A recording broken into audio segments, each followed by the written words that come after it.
السلام عليكم ورحمة الله وبركاته. نحمده ونستعينه ونستغفره ونؤمن به ونتوكل عليه ونعوذ بالله من شرور أنفسنا ومن سيئات أعمالنا.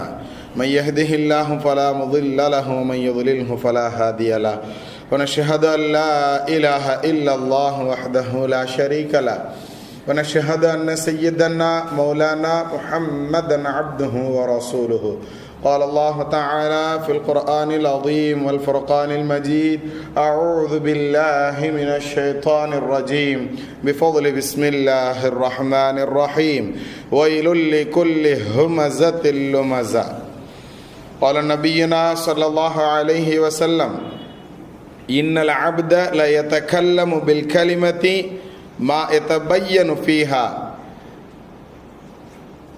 يزل بها إلى النار أبعد مما بين المشرق والمغرب، أو كما قال عليه الصلاة والسلام. متفق عليه.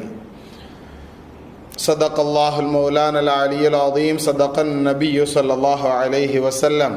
رب اشرح لي صدري ويسر لي أمري واحلل عقدة من لساني يفقه قولي.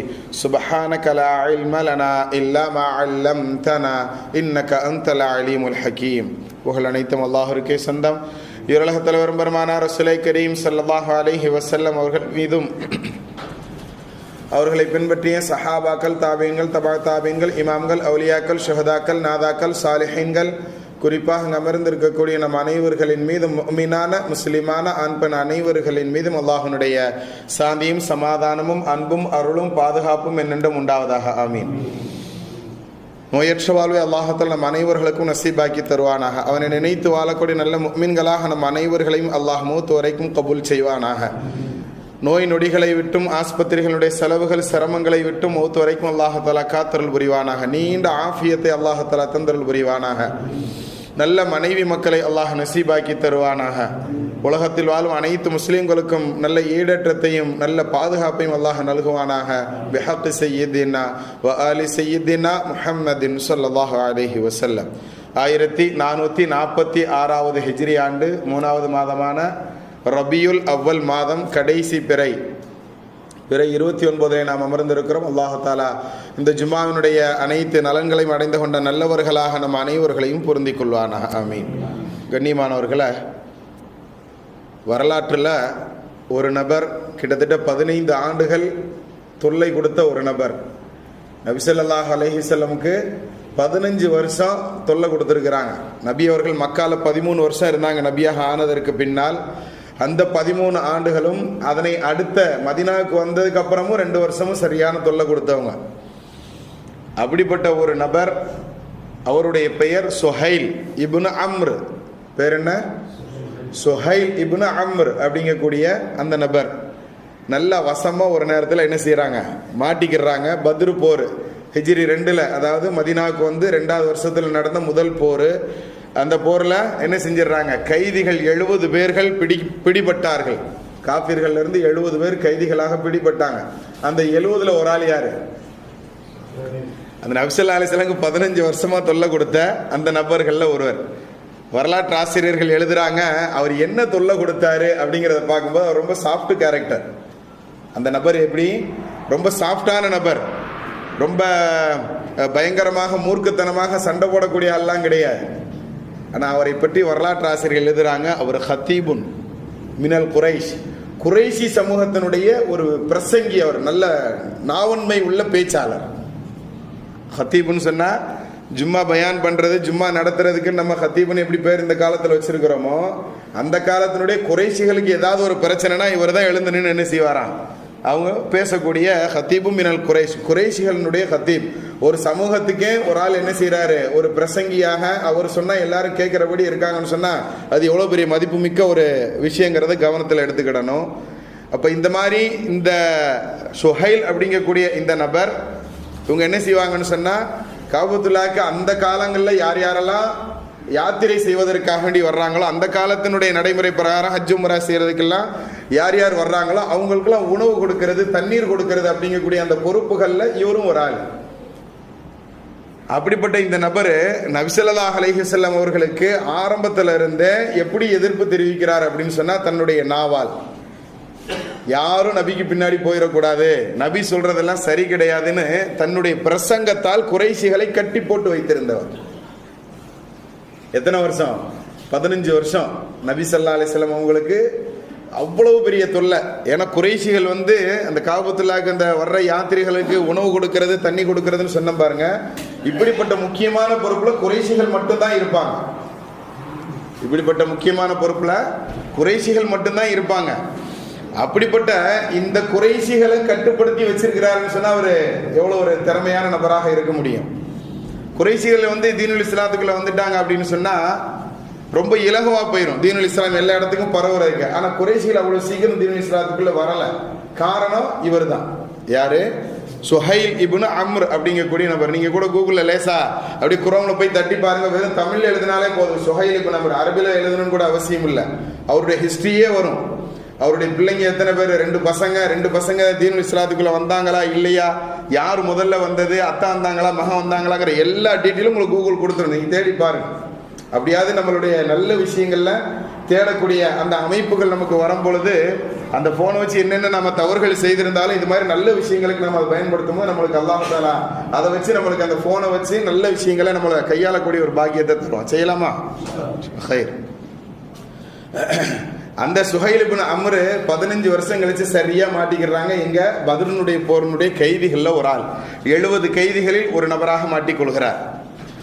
அப்ப அல்லாஹ் தஆலா அவனுடைய விருப்பம் என்ன அப்படிங்கும்போது உமர் நாயகம் சொல்றாங்க, கைதிகளாக பிடிக்கப்பட்டவங்களாம் கடுமையான தண்டனை தான் கொடுக்கணும். நம்ம அந்த கைதிகளாக பிடிக்கல அவங்கள நம்மளை என்ன செஞ்சிருப்பாங்க? கொலை செய்திருப்பாங்க. அதனால அவங்க மாட்டிக்கிட்டதுனால நம்மளை கொலை செய்ய முடியாம இருக்கிறாங்க. அதனால அவர்களுக்கு கடுமையான தண்டனை தான் கொடுக்கணுங்கிறது உமர் நாயகத்தினுடைய கருத்து.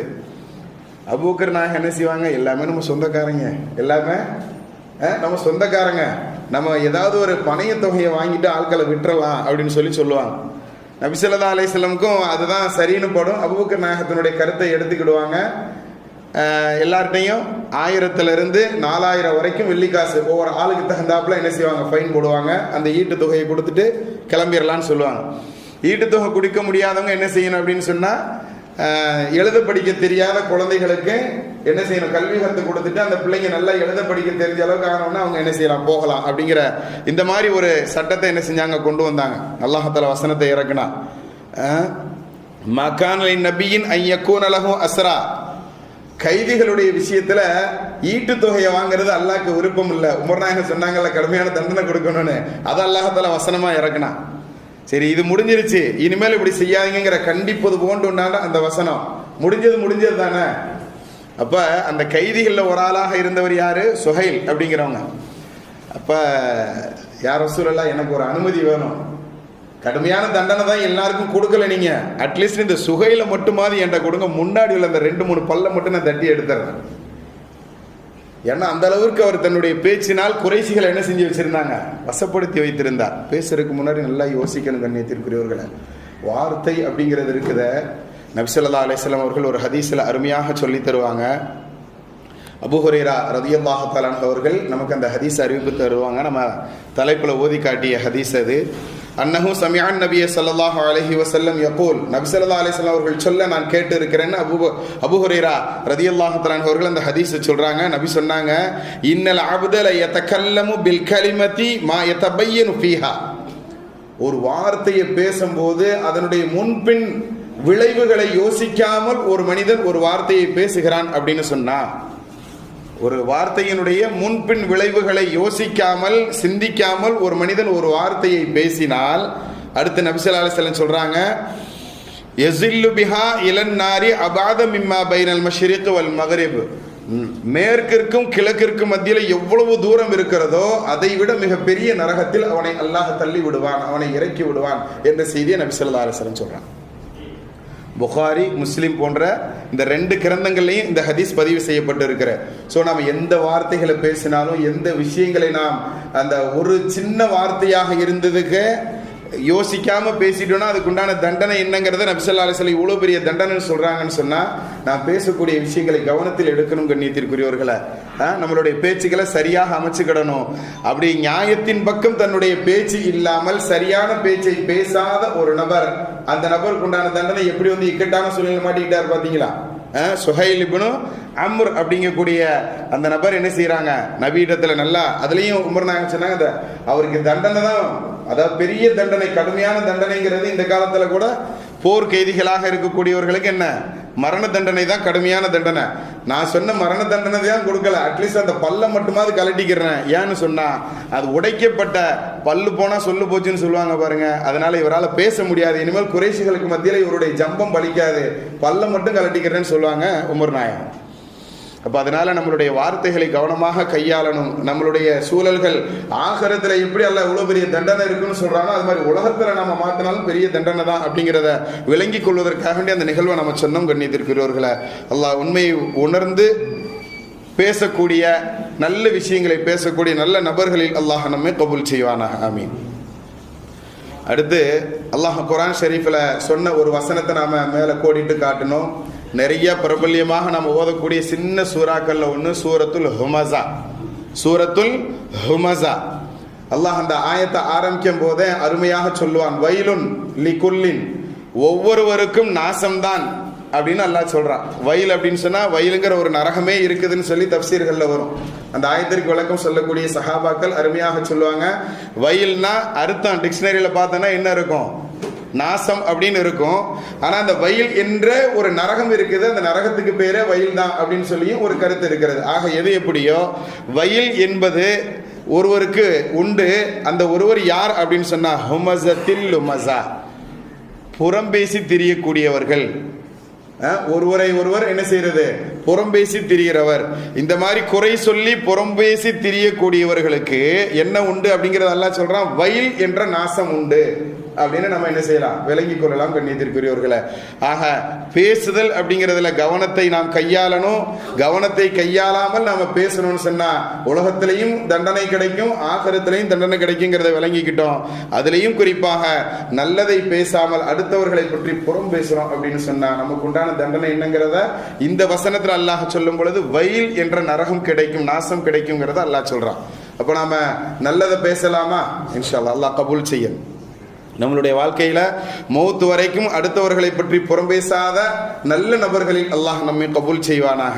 நம்ம நல்லது நிறைய செஞ்சுட்டு போய் அல்லாஹ் முன்னாடி நிக்கிறதை விட பாவங்கள் செய்யாமல் போய் நிற்கக்கூடிய நபர்கள்லையாவது நாம் இருக்கணுங்கிறத கவனத்தில் எடுத்துக்கோங்க.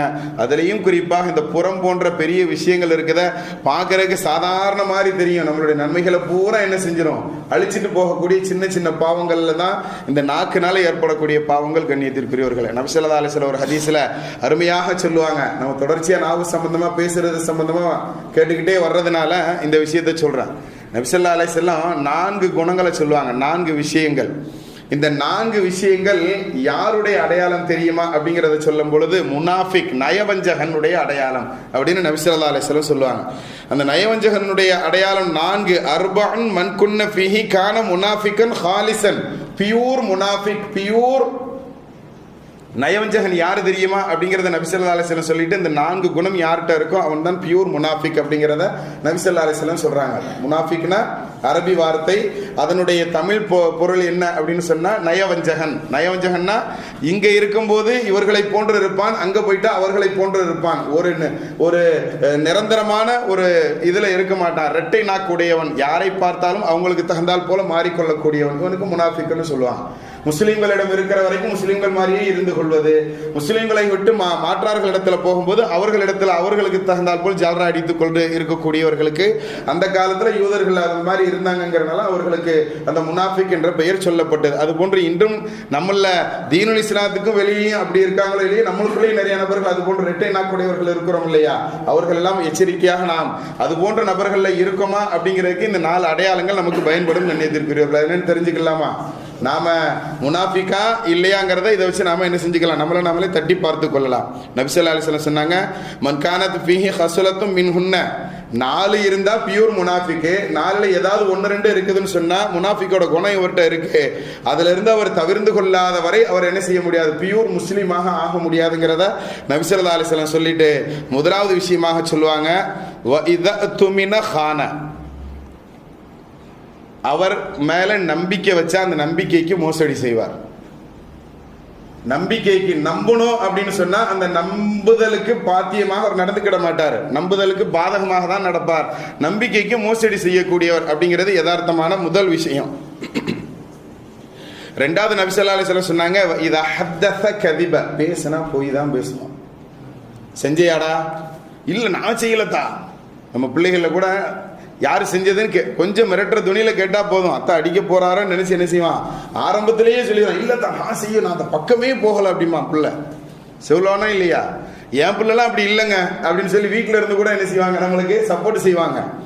பிள்ளை செஞ்சானா இல்லையாங்கிறத உண்மையாக விசாரிக்காமல் சின்ன சின்ன விஷயங்களுக்கு பிள்ளைகள் சொல்லக்கூடிய இது போன்ற பொய் தான் நாளைக்கு முனாஃபிக்கனுடைய அடையாளமாக இருக்கக்கூடிய பெரிய விஷயத்துல கொண்டு வந்து விட்டுரும். பேசினாலே பொய் தான் பேசுவான், இவன் முனாஃபிக்குங்கிறத நபி ஸல்லல்லாஹு அலைஹி வஸல்லம் நமக்கு சொல்லி தர்றாங்க. ரெண்டாவது அடையாளம் புரிஞ்சிருச்சுங்களா?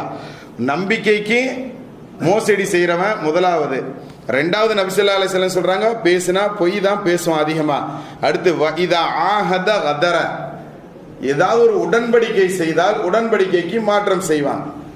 அதாவது ஆரம்ப காலங்களில் நபி ஸல்லல்லாஹு அலைஹி வஸல்லம் அவர்களோடு இருந்த அந்த யூதர்கள்லாம் என்ன செய்வாங்கன்னா, நாங்க உங்களுக்கு மற்றவர்கள் தொல்லை தராதபடி நாங்க உங்களை பாதுகாப்போம், நீங்க போருக்கு போனா உங்களுக்கு பாதுகாப்பாக நாங்க இருப்போம், உங்களோட இருப்போம்னு உடன்படிக்கைலாம் செஞ்சுக்கிட்டாங்க.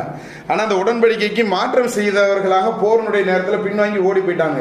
இப்போ அந்த மாதிரி உண்டான சூழல்கள், உடன்படிக்கை அப்படின்னு வந்துட்டா தான் செய்த வாக்குக்கு நிறைவேற்றணும், வாக்குக்கு மீறவன் இருக்கிறான் பாருங்க, இதை நபி ஸல்லல்லாஹு அலைஹி வஸல்லம் சொல்றாங்க முனாஃபிக்கோட அடையாளம். வாக்கு கொடுத்தா, நாக்க கொடுத்தா என்ன செய்யணும், கடைசி வரைக்கும் அதுல உறுதியாக இருக்கணும், இல்லைன்னா நாக்க கொடுக்க கூடாதுன்னு சொல்லுவாங்க இல்லையா? அவன் வாக்கு கொடுத்தா வாக்குக்கு மாற்றம் செய்வான் அப்படிங்கிறத நபி ஸல்லல்லாஹு அலைஹி வஸல்லம் சொல்றாங்க. இதெல்லாமே நாக்குல இருந்து வருது, பேசினா போய் பேசுறது. 4 அடையாளத்துல 3 விஷயங்கள் நம்மளுடைய வாயிலிருந்து வரக்கூடிய செய்தி. வாக்குக்கு மாறு செய்யறது, பேசினா போய் பேசுறது, அடுத்து கடைசியாக நபி ஸல்லல்லாஹு அலைஹி வஸல்லம் சொன்னாங்க, இதா ஹாஸம ஃபஜர, ஏதாவது ஒரு சின்ன சண்டை வந்துருச்சுன்னு சொன்னா கெட்ட வார்த்தையில பேசுவான். ஏதாவது ஒரு சின்ன சண்டை வந்துட்டா கூட, பைக்ல போய்கிட்டு இருக்கும்போது லேசா ஒருத்தன் அடிச்சுட்டா கூட எடுத்த உடனே அந்த அசிங்கமான வார்த்தைகளில் பேசுவது, இது முனாஃபிக்கினுடைய அடையாளம். அப்ப சின்ன சின்ன விஷயங்களில் கூட இந்த 4 அடையாளம் நபி சொல்லி இருக்கிறாங்க. இது முனாஃபிக்கு, பியூர் முனாஃபிக்கு உண்டான 4 அடையாளம். இந்த 4ல 3 எங்க இருந்து வருது, நாவுல இருந்து வரக்கூடிய விஷயங்கிறது கவனத்தில் எடுத்துக்கணும் கண்ணியவான்களை.